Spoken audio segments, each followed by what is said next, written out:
Hello friends, എല്ലാവർക്കും ലിബീസ് കിച്ചണിലേക്ക് സ്വാഗതം. കഴിഞ്ഞ പ്രാവശ്യം ഞാൻ ഉണ്ടാക്കിയ ഫിഷ് കറി എല്ലാവർക്കും ഇഷ്ടപ്പെട്ടെന്ന് വിചാരിക്കുന്നു. എല്ലാവർക്കും ഇഷ്ടപ്പെട്ടെങ്കിൽ ലൈക്ക് ചെയ്യണം, സബ്സ്ക്രൈബ് ചെയ്യണം.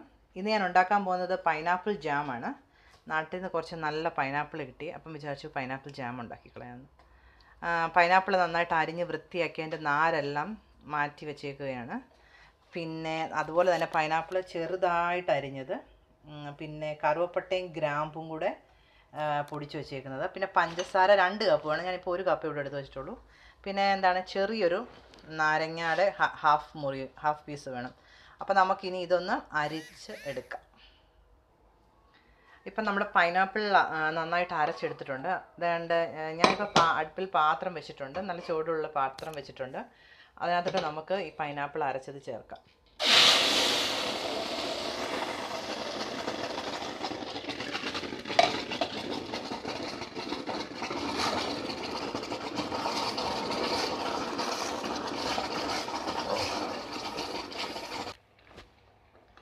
നമ്മൾ പൈനാപ്പിൾ ജ്യൂസ് ഇട്ട് ഒന്ന് അത് തിളച്ചപ്പോൾ അതിനകത്തോട്ട് തന്നെ പഞ്ചസാര ചേർക്കാം.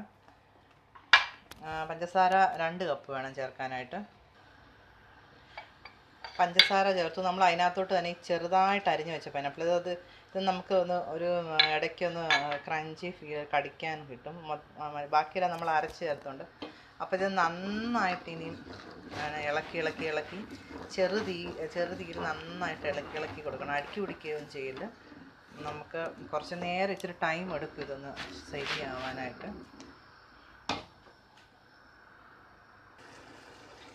കണ്ടോ, ഇത് നന്നായിട്ട് കുറുകി വരുന്നുണ്ട്. കണ്ടോ, നമുക്ക് അതിനകത്തോട്ടൊരു ഇച്ചിരി നാരങ്ങ നീര് ചേർത്ത് കൊടുക്കാം.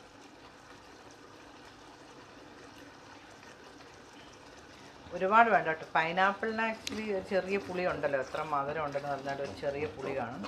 അപ്പോൾ ഇതേണ്ട നന്നായിട്ട് അത് കുറുകി വരുന്നുണ്ട്.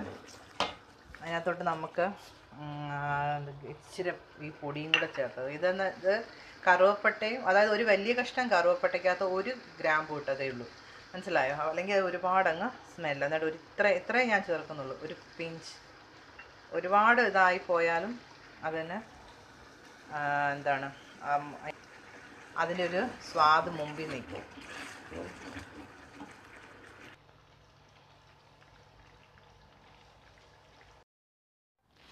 അപ്പോൾ നമ്മുടെ ജാം റെഡി ആയിട്ടുണ്ട്. ഞാനതൊരു നല്ല കുപ്പിയിലോട്ട് മാറ്റിയിട്ടുണ്ട്. അതുകൊണ്ട് ഇതേപോലെ ബ്രെഡിലൊക്കെ തേച്ച് കഴിക്കാൻ പറ്റിയ നല്ലൊരു ജാമാണ്. എല്ലാവരും ട്രൈ ചെയ്യണം. പ്രിസർവേറ്റീവ്സ് ഒന്നുമില്ല, കുട്ടികൾക്ക് കൊടുക്കാൻ നല്ലതാണ്. അപ്പോൾ നമുക്ക് വേറൊരു സെയിം പൈനാപ്പിളിൻ്റെ തന്നെ വേറൊരു പുഡിംഗ് ഡെസേർട്ട് ഉണ്ട്. നമുക്ക് അതിൻ്റെ പ്രിപ്പറേഷൻ എങ്ങനെയാണെന്ന് നോക്കാം. നമ്മൾ അടുത്തതായിട്ട് കുക്ക് ചെയ്യാൻ പോകുന്നത് ഒരു പൈനാപ്പിൾ സാഗമാണ്. പൈനാപ്പിൾ സാഗ് എന്ന് പറഞ്ഞാൽ ഒരു പായസം പോലെയോ അല്ലെങ്കിൽ ഒരു പുഡിംഗ് പോലെയോ തണുപ്പിച്ച് കഴിക്കാൻ പറ്റുന്ന ഒരു ഐറ്റമാണ്. ഇപ്പം നാട്ടിലൊക്കെ ചൂടല്ലേ, ഇപ്പം പൈനാപ്പിളൊക്കെ നമുക്ക് അവൈലബിളായുള്ള സാധനങ്ങൾ വെച്ച് മാത്രം ഉണ്ടാക്കാൻ പറ്റിയൊരു സ്വീറ്റാണ്. നല്ല ടേസ്റ്റാണ്. ഇപ്പം ഞാൻ പൈനാപ്പിൾ ചെറുതായിട്ട് അരിഞ്ഞത്, പിന്നെ ഇത് നമ്മുടെ ചൗവരിയാണ്, സാഗോയാണ്. അത് വേവിച്ചിട്ട് അതൊന്ന് കഴുകി അതിൻ്റെ ആ ഒരു സ്റ്റാർച്ച് ഉണ്ടല്ലോ, പശ, അത് മാറ്റിയതാണ്. പിന്നെ പാല്, ഞാൻ ഒരു 2 ഗ്ലാസ് സാഗോയ്ക്കുള്ള പൈനാപ്പിൾ സാഗോയ്ക്കുള്ളതേ ഉണ്ടാക്കുന്നുള്ളൂ. ഇതൊരു 1/2 ടിൻ കണ്ടൻസ്ഡ് മിൽക്കിൻ്റെ ആവശ്യമുള്ളൂ. 1/2 ടിന്നാകുമ്പം ഒരു ഗ്ലാസ് പാല് അല്ലെങ്കിൽ 1.5 ഗ്ലാസ് പാലിൻ്റെ ആവശ്യമുള്ളൂ. പിന്നെ ആവശ്യത്തിന് പഞ്ചസാര. ഞാനിപ്പം പാൻ വെച്ചിട്ടുണ്ട്. അതിലോട്ട് നമുക്ക് പൈനാപ്പിൾ ചേർക്കാം. പൈനാപ്പിൾ ചേർത്തിട്ട് അതിനോടൊപ്പം തന്നെ പഞ്ചസാരയും ചേർക്കാം. ഈ പൈനാപ്പിളും ഈ പഞ്ചസാരയും കൂടെ നന്നായിട്ട് കുക്കാവണം. അതിൻ്റെ വെള്ളമൊക്കെ മാറി ഇതൊക്കെ മാറി നല്ലതായിട്ട് കുക്കാവണം. ഇത് പഞ്ചസാരയൊക്കെ അലിഞ്ഞത് നന്നായിട്ട് കുക്കായി വരുന്നുണ്ട്. നമുക്കത് ഇളക്കി കൊടുക്കാം. അടുക്കി ഒടിക്കുകയൊന്നും ചെയ്യില്ല. നന്നായിട്ട് പഞ്ചസാരയും പൈനാപ്പിളും കൂടെ ഒന്ന് മിക്സായിട്ട് നന്നായിട്ട് വെന്തലിഞ്ഞ് അതിൻ്റെ വെള്ളമെല്ലാം അങ്ങ് വറ്റണം. പിന്നെ നമ്മുടെ പൈനാപ്പിൾ മിശ്രിതം നന്നായിട്ട് വെന്ത് വന്നിട്ടുണ്ട്. ഇത് പാനിൽ നിന്ന് മാറി വരുന്ന പരുവായില്ലേ, ഇതാണ് അതിൻ്റെ കറക്റ്റ്. ഇനി നമുക്കിത് തണുക്കണം കേട്ടോ. ഇത് നന്നായിട്ട് തണുത്തിട്ട് തണുക്കാൻ വെക്കാം. അപ്പോഴത്തേക്കും നമുക്ക് ഇതിൻ്റെ ബാക്കിയുള്ള പാലിനുള്ള മിശ്രിതം റെഡിയാക്കാം. ഒരു പാത്രം എടുത്തിട്ട് ഒരു ഹാഫ് ടീൻ കണ്ടൻസ് മിൽക്ക് ഞാൻ അതിനകത്തോട്ട് ഒഴിക്കുന്നുണ്ട്. അതിലോട്ട് ഒരു ഹാഫ് ടീൻ കണ്ടൻസ് മിൽക്ക് എടുക്കുമ്പോൾ നമ്മൾ ഒരു 1 ലിറ്റർ പാലും കൂടെ ആഡ് ചെയ്യണം. ഇത് നന്നായിട്ട് ഇനി ഒന്ന് മിക്സ് ചെയ്യണം. പാലും കണ്ടൻസ് മിൽക്കും കൂടെ നന്നായിട്ട് നമ്മൾ മിക്സ് ചെയ്യണം. മിക്സ് ചെയ്തിട്ട് നമുക്കിതിനി അത് അടുപ്പത്തോട്ട് വെക്കാം, അല്ലെങ്കിൽ ചിലപ്പോൾ ഇത് അടിക്ക് പിടിക്കാൻ ചാൻസ് ഉണ്ട്.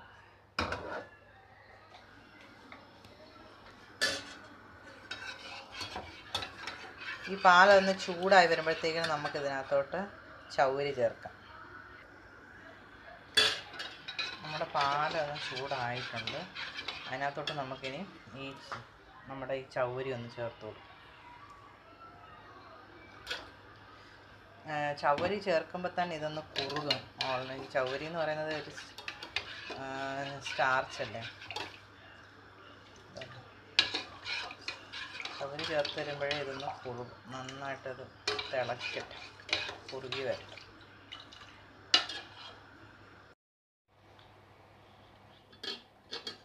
നമ്മുടെ പാലും ഇതും നന്നായിട്ട് വെന്ത് കുറുകിയിട്ടുണ്ട്.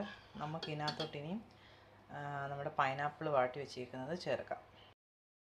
നമുക്കിനി പൈനാപ്പിളിൻ്റെ അത് ഇതിനകത്തോട്ട് ചേർത്ത് മിക്സ് ചെയ്യാം. പൈനാപ്പിളും അതും കൂടി ഇതിനകത്തോട്ട് ചേർത്തിട്ട് അത് മിക്സ് ചെയ്ത് പൈനാപ്പിൾ നന്നായിട്ട് തണുത്തിട്ടുണ്ട്. ആ തണുത്ത പൈനാപ്പിൾ ഇതിനകത്തോട്ട് ചേർത്ത് മിക്സ് ചെയ്യാം. നമുക്ക്